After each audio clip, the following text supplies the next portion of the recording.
Hello, bonjour à toi, bienvenue pour cette première vidéo de cette série sur les yamas et niyamas. Je vais commencer par décrire un petit peu ce que sont ces concepts d'une des philosophies du yoga et dans quel contexte ils ont été définis finalement et écrits. Donc on a vraiment des millénaires depuis la création, on va dire l'essence du yoga, qui se couple avec le bouddhisme. On va dire que la source finalement du yoga vient d'une religion, la religion védique, et les textes les plus anciens remontent à des milliers d'années. Tout est assez incertain finalement en Inde, puisque mon professeur en Inde me disait que les Indiens ne sont pas les meilleurs historiens et que la tradition écrite est relativement récente dans ce pays-là, donc on a peu de traces officielles. Donc c'est assez flou, et finalement, peu importe, en tout cas moi, ça, c'est pas ce qui m'importe le plus, c'est vraiment le message à l'intérieur de tout ça. Au fil des années, au fil des siècles, cette religion finalement védique, elle a pris un aspect beaucoup moins dogmatique et beaucoup moins religieux en essence, pour s'orienter vers une philosophie de vie, une spiritualité. Donc sans l'associer forcément à une mythologie, à quelque chose une croyance finalement en un ou des dieux, mais finalement à une discipline de vie, à un art de vivre. Et encore une fois, on redescend encore un peu plus l'histoire. Dans les années 60, on a hérité, les États-Unis ont hérité de la visite de plusieurs sages indiens qui voulaient redonner une dynamique au yoga en l'adaptant à nos corps contemporains, à nos modes de vie et de pensée occidentaux et contemporains. Donc ce qu'on pratique aujourd'hui comme yoga, j'y étais pas donc je peux pas le dire, mais c'est une vision du yoga. C'est pas le yoga en soi. Principalement ce qu'on pratique en plus, c'est sur le tapis. C'est l'entraînement physique. Un peu de respiration, de la méditation aussi pour certaines personnes. En tout cas, c'est 4, 5, 10% de ce qu'est le yoga maximum. Tout le reste, ça englobe vraiment un art de vivre, une philosophie, une vision de la vie à part entière. Et l'un des textes principaux dont toute cette vision du Hatha Yoga est issue, c'est les Yoga Sutras. Donc c'est plein de petites phrases, des aphorismes qui finalement décrivent ce qu'est le yoga selon Patanjali. Patanjali, c'est soit une personne, soit un groupe de personnes, ça aussi c'est encore assez flou, qui ont en tout cas marqué profondément l'histoire du yoga dans le sens où enfin il y a eu une méthode. Comment est-ce qu'on atteint cet état d'illumination, ce moksha ou nirvana, pour le côté bouddhiste par exemple?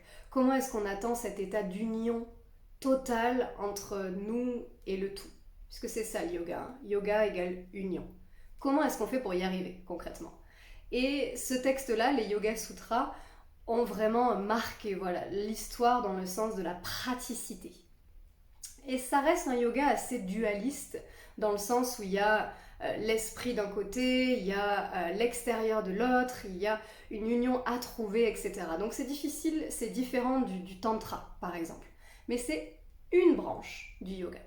Et dans cette branche du yoga, eh bien, dans les Yoga Sutras, il y a plusieurs concepts, plusieurs règles, plusieurs piliers d'une hygiène de vie yogique. Et c'est ce qu'on appelle en partie les yamas et les niyamas. Donc se rappeler vraiment que le but principal du yoga, selon Patanjali, c'est la réalisation de soi. C'est d'apaiser ce mental que les Anglais appellent monkey mind, vraiment ce petit singe là qui saute partout, de calmer tout ça pour revenir à l'essence de notre être. Et comment on fait tout ça? Eh bien par les 8 branches du yoga, l'Ashtanga Yoga, dont les deux premières sont les yamas et les niyamas qu'on va voir aujourd'hui. Donc les niyamas, je vais le définir assez globalement par la discipline sociale. Comment est-ce que j'interagis avec les autres, avec le monde extérieur? Et les niyamas, c'est la discipline intérieure finalement. L'entraînement intérieur du yogi ou de la yogini pour le féminin. Et aujourd'hui, on va s'intéresser au premier niyama, au premier yama, ahimsa. Ahimsa, c'est la non-violence. Probablement entendu parler de Gandhi. Gandhi, il a dévoué sa vie à ce premier principe du yoga, la non-violence. Et le but de cette série ici sur les yamas et niyamas, c'est vraiment de te montrer comment est-ce que tu peux adapter ces principes-là, ces piliers de vie, cette discipline de vie dans ton quotidien. Pour ma part, quand j'ai découvert le yoga, quand je suis devenue professeure de yoga, quand ça y est, je suis rentrée dans ce rôle prédéfini par la société, par des attentes intérieures aussi, eh bien, je me suis mis une pression énorme pour incarner cette ahimsa, cette non-violence. Et le premier moyen que j'ai trouvé, eh bien, c'est de devenir végane.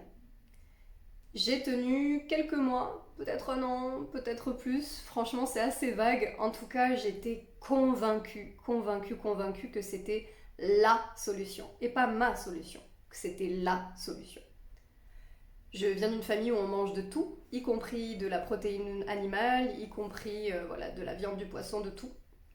Et du jour au lendemain, eh bien, pour coller à cette image de la non-violence, eh bien, j'ai commencé à rejeter, à critiquer, voire à insulter finalement les personnes qui mangent de la viande. Parce que pour moi, c'était ma nouvelle réalité, c'était ma nouvelle vérité. Progressivement, j'ai compris que je partais dans un autre extrême. Et j'ai compris qu'en fait, je devenais anémiée parce que j'y connaissais rien en nutrition à ce moment-là. Et que finalement, dans l'intention de ne pas vouloir faire de mal à d'autres êtres vivants, ici les animaux par exemple, eh bien je me faisais du mal à moi-même, déjà.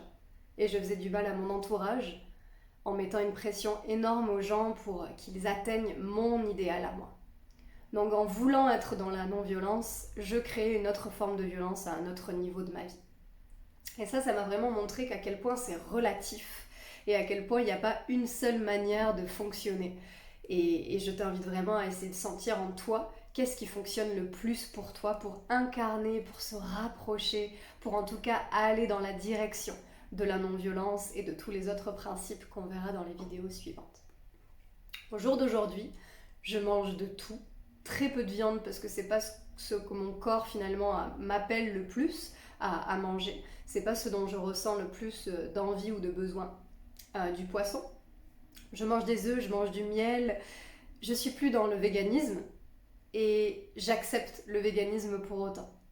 Je suis dans la performance physique parce que j'aime prendre soin de mon corps, parce que j'aime chercher des nouvelles manières d'atteindre une posture ou d'atteindre un effort dans d'autres pratiques sportives que le yoga. Et en même temps, si aujourd'hui j'ai mes règles par exemple, ou si j'ai un énorme mal de tête, eh bien je vais me respecter. Je vais écouter mon rythme. Et je vais annuler peut-être un rendez-vous parce que je ne me sens pas ok, je ne me sens pas prête à ça. Parce que si je me force à atteindre une attente particulière de l'entourage ou de moi-même, alors que en moi je ne me sens pas bien, bien je rentre dans la violence. Donc aujourd'hui, ma manière d'incarner Ahimsa, la non-violence, ce premier pilier de la philosophie du yoga selon Patanjali, eh bien elle a beaucoup évolué depuis le début. Elle s'est beaucoup cherchée finalement, comme on se cherche tous, comme on évolue chaque jour. Et aujourd'hui, ça va être vraiment dans la manière dont je consomme des aliments, les choix que je fais et leurs conséquences. Mais je ne vais pas pour autant balayer le sol à chaque fois que je vais marcher pour éviter de tuer le moindre microbe ou la moindre petite bactérie. Je suis pas dans cet extrême-là, et pour moi c'est ok d'être dans un extrême aussi. Voilà, pour moi l'ahimsa, ce que ça m'a vraiment le plus appris finalement, c'est l'acceptation et la conscience. Avoir conscience que mes choix, mes mots, mes non-dits, tout ce que je fais et tout ce que je suis a un impact sur les autres et sur moi-même.